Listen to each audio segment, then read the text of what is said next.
Hello மக்களே, welcome to RJ Tamil audio novels. நான் தான் உங்கள் ஆர்ஜே. என்னுடைய கதைகளை கேட்டு மகிழ என்னுடைய சேனலை சப்ஸ்கிரைப் செய்து கொள்ளுங்கள். இப்போ வாங்க கதைக்குள்ள போகலாம். கதையின் பெயர் அவனதிகாரம். அத்தியாயம் 109. ஆரியன்: அண்ணா எது பண்ணாலும் இந்த காரணத்தை சொல்லி என் வாயை அடைச்சிருங்க. இன்னும் கொஞ்சம் நாள் தான், குழந்தை பிறந்ததுக்கு அப்புறமா பாத்துக்கிறேன் என்று அவன் வீரவசனம் பேசிக் கொண்டிருக்க யாருமே அவனை ஒரு பொருட்டாக கூட மதிக்கவில்லை. பாட்டி, மீரா, அபிமன்யு என்று அனைவரும் யாழினியை சுற்றி நின்றபடி ஒரே ஒரு வாய் சாப்பிடுமா என்று அவளை சாப்பிட வைத்துக் கொண்டிருந்தனர். இப்பொழுது யாழினி 8 மாத கருவை சுமந்து கொண்டிருக்கிறாள். ஆனால் இன்னமும் அவளால் எதையுமே ரசித்து சாப்பிட முடியவில்லை.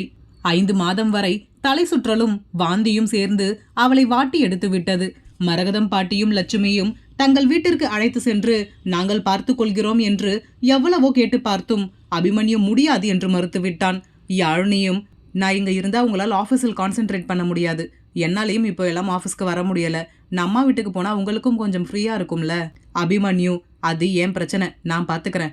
இந்த குழந்தைக்கு நான் தானே அப்பா, எனக்கும் உன்னுடைய கஷ்டத்துல பங்கு இருக்கு. உன்னை ஊருக்கு அனுப்பிட்டு நீ எப்படி இருக்கியோன்னு என்னால் கவலைப்பட்டுக்கிட்டே இருக்க முடியாது.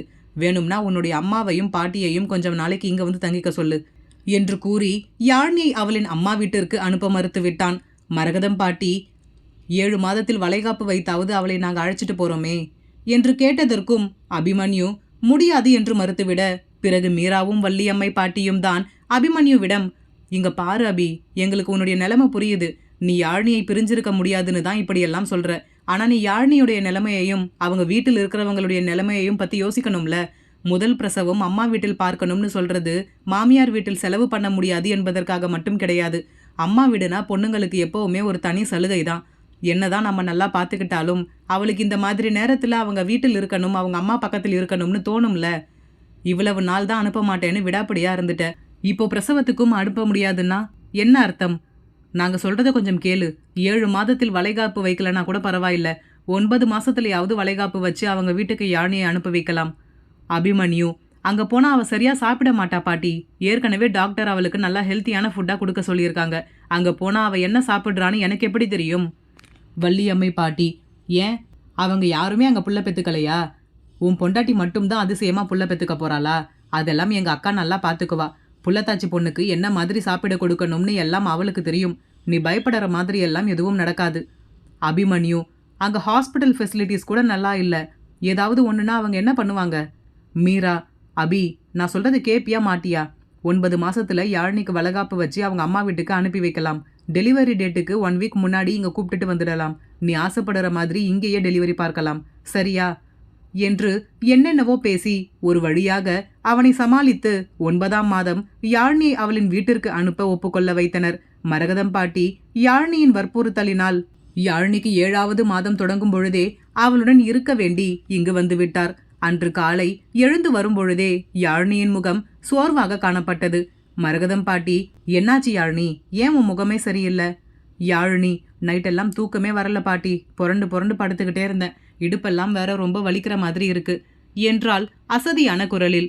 வள்ளியம்மை பாட்டி: 8 மாசத்துக்கு மேல இப்படிதான் இருக்கும் யாழினி, குழந்தை பிறந்ததும் எல்லாம் சரியா போயிடும் என்று யாழினியிடம் கூறியவர் மரகதத்திடம், அக்கா, நேத்து அந்த கீரை விற்கிற பொண்ணு வந்தால, யாழினியை பார்த்து வயிறு ரொம்ப பெருசா இருக்கு, நிஜமாவே ஒத்த புள்ளதானான்னு கேட்குறா. முதல்ல யாழினிக்கு சுத்தி போடணும். ஒருவேளை அவளுடைய கண்ணு பட்டதால் தான் யாழினிக்கு உடம்பு ரொம்ப சோர்வா இருக்கோ என்னமோ. மரகதம் பாட்டி: ஆமா இருக்கும். யாழினி, நீ போய் கொஞ்சம் நேரம் படு, அப்புறமா நான் உனக்கு சுத்தி போடுறேன் என்று கூறி யாழினியை அங்கிருந்து அனுப்பியவர் வள்ளியம்மையிடம், எனக்கும் அந்த பொண்ணு சொன்ன மாதிரி யாழினியை பார்த்த சந்தேகமா தான் இருக்கு வள்ளி. வள்ளியம்மை பாட்டி: என்னக்கா சொல்ற என்றார் அதிர்ச்சியாக. மரகதம் பாட்டி: ஆமா வள்ளி, ஒருவேளை ரெட்டை பிள்ளையா இருக்குமோ? வள்ளியம்மை: அப்படி ஏதாவது இருந்திருந்தா ஸ்கேன் எடுக்கும் பொழுதே தெரிஞ்சிருக்குமே, அபி எல்லார்கிட்டையும் சொல்லியிருப்பானே. மரகதம்: நீ சொல்றதும் சரிதான், ஒருவேளை பொம்பளை புள்ளையா இருக்குமோ, அதனால்தான் வயிறு பெருசா தெரியுதோ என்றார் சந்தேகமாக. வள்ளியம்மை பாட்டி: எந்த புள்ளையோ அக்கா, நல்லபடியா புள்ளையை பெத்து அம்மாவும் பிள்ளையும் எந்த பிரச்சனையும் இல்லாமல் ஆரோக்கியமா இருந்தாலே போதும் என்று கூறிக்கொண்டே அவசரமாக கடவுளிடம் ஒரு வேண்டுதலை வைத்தார். யாழினி: எதுக்கு இப்போ நீங்க இப்படி அடம் பிடிக்கிறீங்க? ஃபங்க்ஷன் எனக்கு தானே, நான் சொல்ற மாதிரி செஞ்சா போதும். அபிமன்யு: அதெல்லாம் முடியாது, நான் ஆசைப்படுற மாதிரி தான் செய்வேன். யாழினி: என் பேச்சு நீங்க கேட்கவே மாட்டீங்களா என்றால் மூச்சு வாங்கியபடி. அபிமன்யு: நீ ஏன் இப்படி அடம் பிடிக்கிற? யாழினி, சொன்னா புரிஞ்சுக்கோங்க. ஃபங்க்ஷன் பெருசா எல்லாம் செய்ய வேண்டாம், சிம்பிளா வீட்டிலேயே வச்சுக்கலாம். அபிமன்யு, ஏன்? யாழினி, பெருசா ஃபங்க்ஷன் செஞ்சா கண்டிப்பா ஏதாவது பிரச்சனை தான் வரும். அபிமன்யு அவளை புரியாத பார்வை பார்த்தபடி, என்ன சொல்ற நீ? இப்போ என்ன பிரச்சனை வரப்போகுது? யாழினி, ஆமா, எனக்கு எப்போ பெருசா ஏதாவது ஃபங்க்ஷன் செஞ்சாலும் அதில் ஏதாவது ஒரு பிரச்சனை தான் வரும். நான் பெரிய பொண்ணா ஆனப்போ எங்க அப்பா வீட்டிலேயே சிம்பிளா ஃபங்க்ஷன் செஞ்சாங்க. அப்போ எந்த பிரச்சனையுமே வரல. ஆனா நம்ம கல்யாணத்தில் எவ்வளவு பிரச்சனை வந்துச்சு. அதுக்கப்புறம் என்னோட பிறந்த நாள் நீங்க பெருசா செய்யணும்னு ஆசைப்பட்டு செஞ்சீங்க. அப்பவும் பிரச்சனை தானே வந்துச்சு. இப்போ திரும்ப ஏதாவது புதுசா ஒரு பிரச்சனை வரணுமா? அபிமன்யு, என்ன பேசுற நீ? அப்போ இருந்த சூழ்நிலை வேற, இப்போ இருக்க சூழ்நிலை வேற. இப்போ எந்த பிரச்சனையும் வராது, நான் பாத்துக்கிறேன். ஆனா யார் சொன்னாலும் நான் கேட்க மாட்டேன். நான் ஆசைப்படுற மாதிரி பெருசா தான் ஃபங்க்ஷனை செய்ய போறேன் என்றவன் வெளியேறி விட்டான். மீரா, என்னாச்சு யாழினி? ஏன் அபி கோவமா போறான்? யாழினி, அத்தை, நான் சொல்றதையே கேட்க மாட்டேங்கிறாங்க. சிம்பிளா ஃபங்க்ஷன் செய்யலாம்னு சொன்னா கேட்காமல் பெருசா தான் செய்யணும்னு சொல்றாங்க. இப்போ இதெல்லாம் தேவையா? மீரா, அவன் ஆசைப்படுறான் யாழினி, நீயே வேண்டாம்னு சொல்ற. அவன் ஆசைப்படுற மாதிரியே செய்யட்டுமே. பிறகு அபிமன்யு நினைத்தபடியே அந்த மண்டபம் முழுவதும் கூட்டம் நிரம்பி வழிந்தது. வந்தவர்களில் ஒருவர், என்ன இது, வளைகாப்புக்கு இவ்வளவு பேரை கூப்பிட்டு இருக்காங்க. இவ்வளவு பெரிய வளைகாப்பு ஃபங்க்ஷனை நான் இதற்கும் பார்த்ததே இல்லை. ரொம்ப நல்லா பண்றாங்க என்று தங்களுக்குள் பேசிக்கொண்டு சென்றனர். அபிமன்யு இந்த விசேஷத்தில் அனைத்தையுமே பார்த்து பார்த்து செய்திருந்தான். எந்த ஒரு சிறு குறை கூட வந்துவிடக்கூடாது என்று அனைத்தையும் அவன் ஒரே ஆளாக பார்த்து கொண்டான். குடும்பத்தினர் ஒவ்வொருவரும் யாழினிக்கு வளையல் அணிவித்து அட்சதை தூவி ஆசிர்வதித்தனர். யாழினி தங்க ஜருகையிலான பர்பிள் நிற பட்டு புடவையில் அழகிய பதுமை போல் அமர்ந்திருந்தாள். அவளின் அழகிற்கு மேலும் அழகு சேர்க்கும் வண்ணம் கர்ப்பகால பளபளப்பும் சேர்ந்து கொள்ள யாழினியின் தேகம் தங்கம் போல் மின்னியது. இறுதியில் அபிமன்யு யாழினிக்கு டைமண்ட் வளையலை அணிவித்தான். பெரிய அளவில் விசேஷம் வைக்க வேண்டாம் என்று கூறினாலும் நல்ல முறையில் விசேஷம் முடிந்ததில் யாழினிக்கு பெரும் மகிழ்ச்சியே. அது அவளின் முகத்திலேயே தெரிந்தது. ஆரம்பத்தில் சற்று பதட்டமாக அமர்ந்திருந்தாலும் நேரம் போக போக முற்றிலுமாக இந்த மகிழ்ச்சியான தருணத்தை அனுபவிக்க தொடங்கிவிட்டாள். பிறகு யாழினியை அழைத்து கொண்டு அவளின் குடும்பத்தார் தங்களின் ஊரை நோக்கி புறப்பட, அபிமன்யு, ஒரு நிமிஷம் என்றவன் தன் கையிலும் ஒரு பையுடன் அங்கு வந்து சேர்ந்தான். மீரா, என்ன அபி இது என்று கேள்வி எழுப்ப, ஆரியன், எனக்கு அப்போவே தெரியும் அண்ணா, நீங்க இப்படிதான் செய்வீங்கன்னு நான் நினைச்சேன். அதே மாதிரியே செஞ்சிட்டீங்க என்று கூறி நகைத்தான். அபிமன்யு அதற்கெல்லாம் சலிக்காதவன், மாம், நானும் யாழினி கூட ஊருக்கு போறேன். வள்ளி அம்மை, என்ன அபி, எங்களுக்கு பார்த்துக்க தெரியாதா? அதான் நானும் தாத்தாவும் கூட போறோம்ல, நானும் அக்காவும் நல்லா பார்த்துப்போம். அபிமன்யு, இருக்கட்டும் பாட்டி, நானும் வரேன். ஆரியன், பாட்டி, அண்ணா எல்லா பிளானும் ஏற்கனவே பக்காவா செஞ்சிருக்கார். நீங்க என்ன சொன்னாலும் அவர் கேட்க மாட்டார் என்று ஒரு புறம் கிண்டல் அடித்து கொண்டிருந்தான். சுப்பிரமணியும் லட்சுமியும் தங்கள் மகளின் மீது அவளின் கணவர் வைத்திருக்கும் அன்பை பார்த்து மகிழ்ந்தவர்கள் புன்னகையுடன், தாராளமா வாங்க மாப்ள, இதில் என்ன இருக்கு, அது நம்ம வீடு, நீங்க எப்போ வேணும்னாலும் வரலாம். ஆரியன், சரி, அப்போ எல்லாரும் கிளம்புங்க, போவோம். அபிமன்யு, நீ எங்க வர என்றான் கேள்வியாக. ஆரியன், என்னன்னா நீங்க எல்லாரும் மட்டும் போய் என்ஜாய் பண்றீங்க, நாங்க வர வேண்டாமா? ஆரணி, வா, நீயும் கிளம்பு. அபிமன்யு, டெலிவரி டைம்ல நாங்க திரும்ப இங்க தான் வரப்போறோம். அது வரைக்கும் நீ ஆஃபீஸை கவனிக்கிற வேலையை மட்டும் பாரு என்று இவர்கள் பேசிக்கொண்டிருக்க, கயல்விழியை அவளின் கணவர் மகேஷ் பார்த்த பார்வையில் உள்ளுக்குள் பெரிய அவமானத்தை சந்தித்தபடி நின்றிருந்தாள். வேறு என்ன செய்ய முடியும்? இதேபோல் கயல்விழிக்கு வளைகாப்பு நிகழ்ச்சி நடத்தும் பொழுது தன் மாமியார் வீட்டில் இருந்து அவர்களின் சார்பாக தனக்கு எந்த ஒரு தங்க நகையும் அணிவிக்கவில்லை என்று கோபித்து கொண்டு அவளின் அம்மா வீட்டிற்கு சென்று விட்டாள். மகேஷ் எவ்வளவோ கூறியும் அவள் அதை ஏற்கவில்லை. ஆனால் இப்பொழுது யாழினியும் அபிமன்யுவும் எவ்வளவு அன்பாகவும் ஆசையாகவும் நடந்து கொள்கிறார்கள் என்பதை பார்க்கும் பொழுது வழக்கம் போல் அவளுக்கு சற்று பொறாமையாக தான் இருந்தது. ஆனாலும் தான் அப்படி நடந்து கொண்டதற்கு குற்ற உணர்ச்சியாகவும் இருந்தது. குழந்தை பிறந்தும் கூட சிறிது காலம் கோபமாக தன் தாய் வீட்டிலேயே இருந்தவள் 5 மாத குழந்தையை தூக்கி கொண்டுதான் அங்கே சென்றாள்.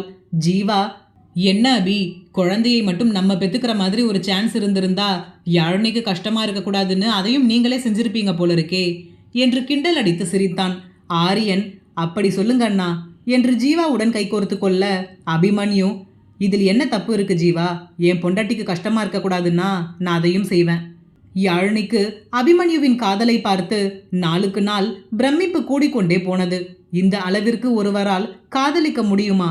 தன்னை இந்த அளவிற்கு நேசிக்கும் கணவன் கிடைத்திருப்பதை எண்ணி பூரிப்பாக அபிமன்யுவை பார்த்தபடி நின்றிருந்தாள். பெரியவர்கள் அனைவருக்குமே இவர்களின் அன்பில் மனநிறைவாக இருந்தது. முக்கியமாக தாத்தா பாட்டிகளுக்கு இவர்கள் இருவரின் வாழ்க்கை எப்படி அமையப் போகிறதோ என்று பெருமளவில் பயத்தில் இருந்தவர்களுக்கு இவர்களின் அன்பையும் பாசத்தையும் பார்க்கும் பொழுது பெரும் நிம்மதியாக இருந்தது. மரகதம், சரி சரி, இதெல்லாம் அப்புறமா பேசிக்கலாம், நல்ல நேரம் முடியறதுக்குள்ள கிளம்புவோம் என்றவர்கள் மீராவின் குடும்பத்தாரிடம் விடைபெற்று கொண்டு தங்கள் ஊரை நோக்கி புறப்பட்டனர். அபிமன்யு, நீ இதை ஃபுல்லா ஃபினிஷ் பண்ணாதான் நான் இங்கிருந்து போவேன். யாழினி, ஐயோ ஏன் இப்படி பண்றீங்க, என்னால் முடியல, போதும், மிச்சத்தை அப்புறமா சாப்பிடுறேன். அபிமன்யு ஒரு இன்ச் கூட அசையாமல் அவளையே பார்த்தபடி நின்றிருந்தான்.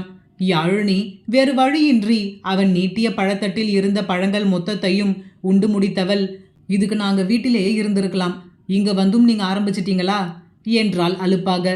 அபிமன்யு, நீ நல்லா சாப்பிட்டா தானே நம்ம குழந்தையும் நல்லா ஹெல்த்தியா இருக்கும், அப்போதான் உனக்கும் குழந்தைக்கும் டெலிவரி அப்போ எந்த ப்ராப்ளமும் வராது. யாழினியின் முகம் அபிமன்யுவின் வார்த்தைகளை கேட்டவுடன் சோகமாக மாறிவிட்டது. யாழினி, அப்போ நீங்க பண்றது எல்லாம் உங்க குழந்தைக்காக தானா? குழந்தை இல்லைன்னா என்னை நீங்க கண்டிக்கவே மாட்டீங்க இல்ல என்றால் வருத்தமான குரலில். அபிமன்யு அவளின் அருகில் அமர்ந்தவன் அவளின் தோளின் மீது தன் கையை போட்டபடி, இங்க பாரு, எனக்கு நீ வேற பேபி வேற இல்ல, 2 பேருமே ஒண்ணுதான். இந்த பேபி மட்டும் இல்ல, இன்னும் நமக்கு எத்தனை பேபி பிறந்தாலும் உனக்கு அப்புறம்தான் எல்லாமே, நீ தான் எனக்கு ஃபர்ஸ்ட் பேபி டால் என்றான் அவளின் நெற்றியில் முத்தத்தை பதித்தபடி. அபிமன்யுவின் காதலில் யாழினி திளைத்துக் கொண்டிருக்கும் பொழுதே, அபிமன்யு மற்றும் யாழினியின் பிள்ளை, அப்போ அம்மா தான் உங்களுக்கு முக்கியமா, நான் முக்கியம் இல்லையா என்று தன் தந்தையிடம் சண்டையிட வேண்டி அவசரமாக வெளியே வர முடிவு செய்தது. அதன் விளைவாய் யாழினிக்கு இடுப்பை சுற்றி லேசான வலி பரவ தொடங்கியது. வழக்கம் போல் சாதாரண வலி என்று எண்ணிய யாழினி அதை பொறுத்து கொள்ள முயற்சி செய்தாள். சற்று நேரத்திலேயே வலி மேலும் அதிகரிக்க, ஆ என்று வலி தாங்க முடியாமல் முடங்கத் தொடங்கினாள். அபிமன்யு பதட்டமாக, என்னாச்சு என்னாச்சு பேபிடால், வலிக்குதா? யாழினியால் பதில் கூறக்கூட முடியவில்லை. தன் தலையை மேலும் கீழும் ஆட்டி ஆமாம் என்று சைகை செய்தாள். அபிமன்யு மற்றும் யாழினிக்கு என்ன குழந்தை பிறந்திருக்கும்? இனி வரும் அத்தியாயங்களில் பார்ப்போம். இந்த கதை பிடித்திருந்தால் மறக்காம லைக் பண்ணிட்டு அப்படியே சப்ஸ்கிரைப் பண்ணிடுங்க ஃப்ரெண்ட்ஸ். மீண்டும் அடுத்த அத்தியாயத்தில் சந்திப்போம். நன்றி.